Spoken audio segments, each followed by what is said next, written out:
Mateus capítulo 26, do verso 47 ao 50. O texto vai dizer: Jesus ainda estava falando quando chegou Judas, um dos 12 discípulos. Vinha com ele uma grande multidão armada com espadas e porretes, que tinha sido mandada pelos chefes dos sacerdotes e pelos líderes judeus. O traidor tinha combinado com eles um sinal. Ele tinha dito: prendam um homem que eu beijar, pois é ele.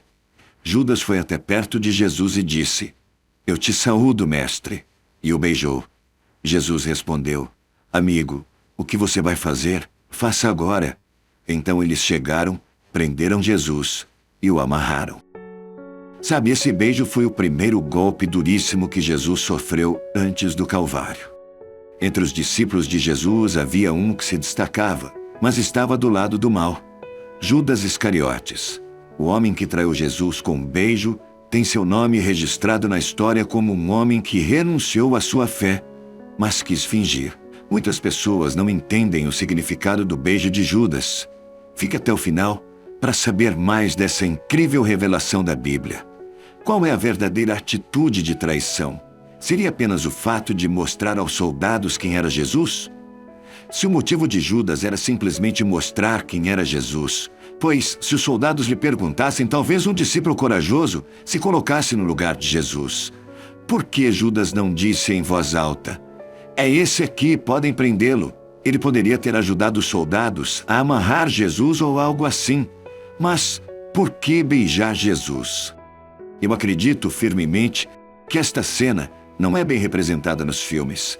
Vemos Judas chegar com os soldados. Eles entram junto no jardim do Getsêmani e após um beijo de traição, os soldados levam Jesus embora.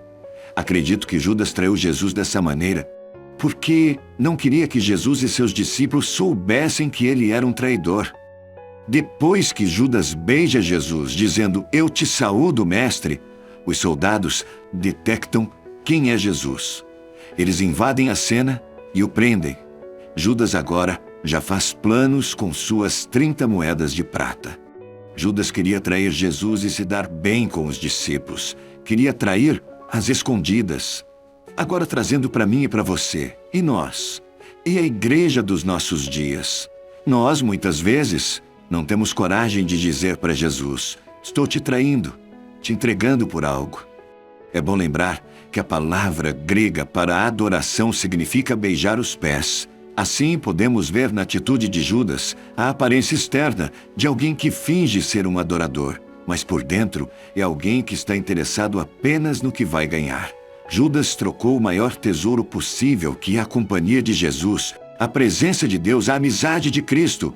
Judas, porém, cometeu um pecado muito mais grave: perder a esperança da salvação.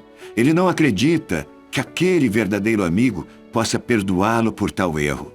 A graça de Deus é muito maior do que os nossos pecados. Judas, que ouviu Jesus contar a parábola do filho pródigo, a ovelha perdida, agora não consegue associar a sua pessoa a esses personagens. Tudo o que ele tinha que fazer era acreditar na graça e misericórdia de Deus e correr para os braços do seu melhor amigo.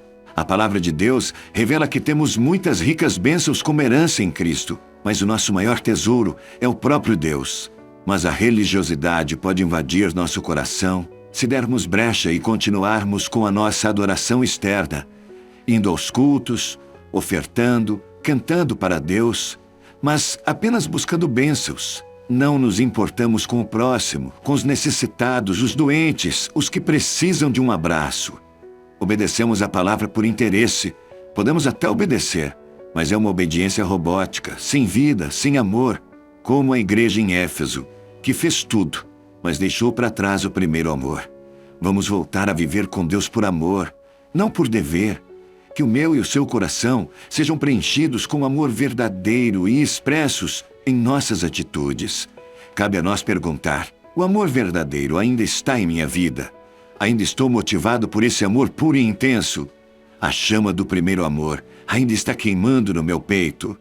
Se a resposta a essas perguntas for não, então cabe a nós renovar nossa aliança com Deus. Eu e você precisamos nos apresentar a Ele, pedir perdão e começar a restaurar as características da pessoa que ama Jesus. Se a resposta a essas perguntas for sim, cabe a nós garantir a preservação desse amor, que tanto agrada a Deus. Para manter vivo esse amor, eu e você precisamos cultivar um relacionamento com Jesus num nível mais profundo, cada vez mais. Que eu, que você, que nossa nação se arrependa dessa vida cheia de hipocrisia e frieza que vemos no nosso redor. E que o beijo que Jesus verdadeiramente merece seja dado por sua igreja, que um dia brilhará no céu como uma noiva sem mancha, sem mácula ou ruga. Segunda palavra. E ela continuou a perguntar isso todos os dias. Sansão ficou tão cansado com a insistência dela que já não aguentava mais e acabou lhe contando a verdade. Sabe, infelizmente, Sansão não levou Deus a sério. Talvez, em alguns momentos, ele até se lembrasse das orientações que seus pais lhe deram, de como eram dedicados ao Senhor. Mas Sansão tornou-se um homem autossuficiente, arrogante, e decidiu viver a vida numa boa. É difícil imaginar como Sansão foi tão ingênuo a ponto de envolver-se com uma jovem do povo inimigo de Israel. Dalila o atormentou insistentemente até descobrir o segredo de sua força descomunal. Mas a pergunta é, o que levou Sansão a se expor dessa forma ao perigo? Lá no fundo, no nosso coração, está latente uma inclinação, uma tentação de ser condescendente com um desejo maligno. E não importa se é um desejo sexual, se é uma ambição, uma vaidade, um amor à fama, uma vingança, um poder, uma ganância. Quando cedemos a qualquer um desses pecados, perdemos a alegria do Senhor dentro de nós e partimos em busca da satisfação dos nossos interesses. De repente, Deus passa a ser irreal e Satanás real. Uma das mais eficazes estratégias do diabo é fazer com que nos esqueçamos de Deus. A grande tragédia na vida de Sansão foi julgar que poderia destruir todos os que se opunham a ele, como costumava fazer. Porém, Sansão não sabia que o Senhor o havia abandonado, como está em Juízes, capítulo 16, verso 20, na parte B. O maior campeão do povo de Israel então passou a exercer o papel de palhaço no cerco de horrores dos filisteus. Lembre-se, Deus nos faz um alerta muito sério. Se não nos afastarmos de uma vez por todas da beira do abismo da tentação, mais cedo ou mais tarde, cairemos nele. Pense sobre isso. Terceira palavra. No segundo livro do profeta Samuel, capítulo 24, versículo 14, a palavra diz assim: Estou desesperado, porém não quero ser castigado por homens. Que seja o Senhor Deus quem nos castigue, pois Ele tem pena de nós.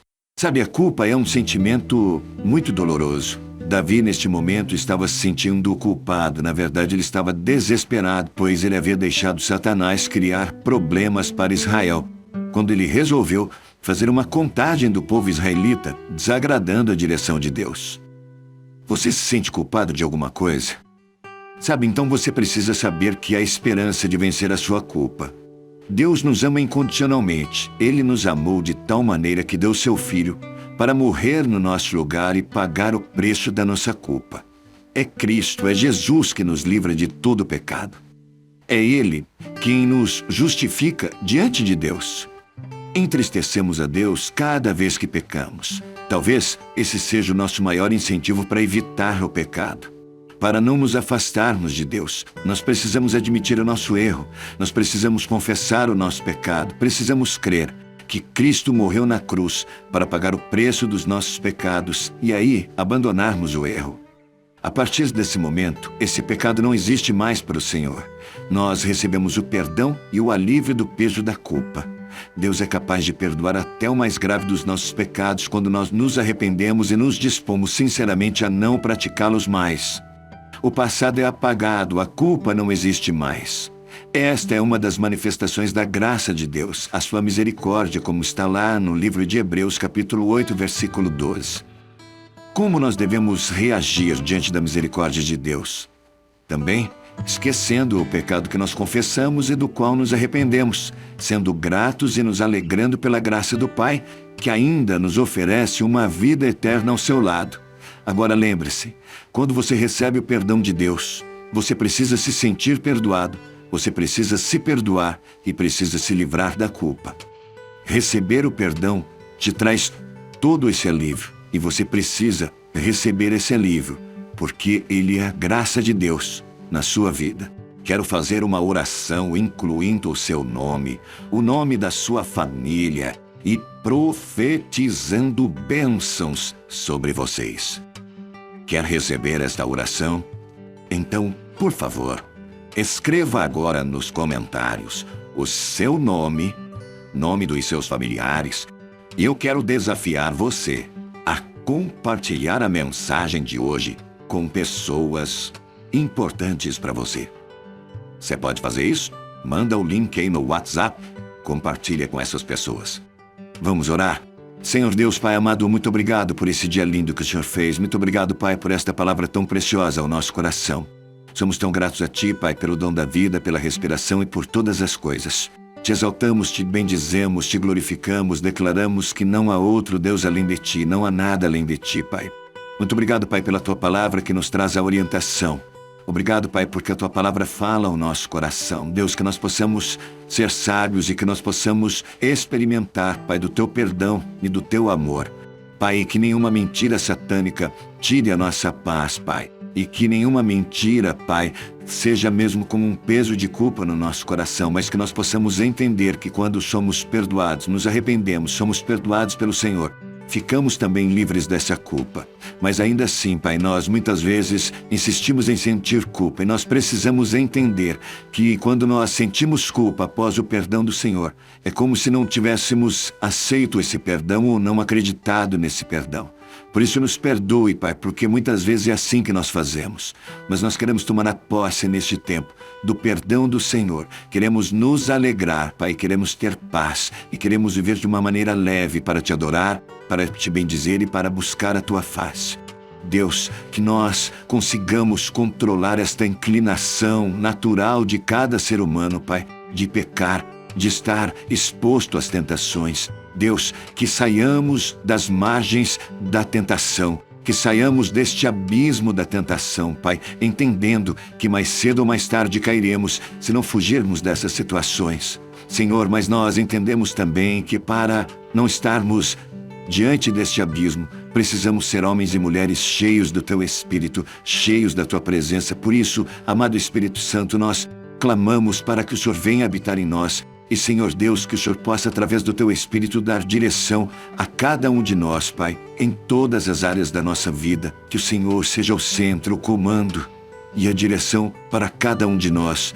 Pai, mas acima de tudo, que o nosso coração possa mesmo ser aquele coração que queima pelo primeiro amor. Que possamos estar mesmo apaixonados pelo Senhor Jesus. Que possamos ter mesmo o desejo de fazer a Tua vontade, de andar e caminhar como o Senhor andou, como o Senhor caminhou. Que possamos ser ousados na expansão do Teu reino. A minha oração, Pai, neste tempo é para que não haja hipocrisia, para que não haja erro, para que não haja engano ao nosso coração, mas que antes, Senhor, possamos estar convictos de que fomos e somos criados, Pai, para o louvor da Tua glória e que jamais fujamos daquilo que o Senhor tem de propósito para cada um de nós. Pai, eu Te agradeço por este dia, peço mesmo que a Tua graça e o Teu favor seja sobre cada casa, sobre cada lar que ora conosco neste tempo, Pai. Nós oramos agradecidos no poderoso, santo e único nome de Jesus Cristo, o nome que está acima de todo nome. Amém e amém. Graças a Deus.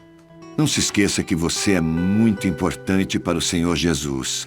Compartilhe essa mensagem com alguém que você ama e não se esqueça de inscrever em nossos canais. Que Deus te abençoe.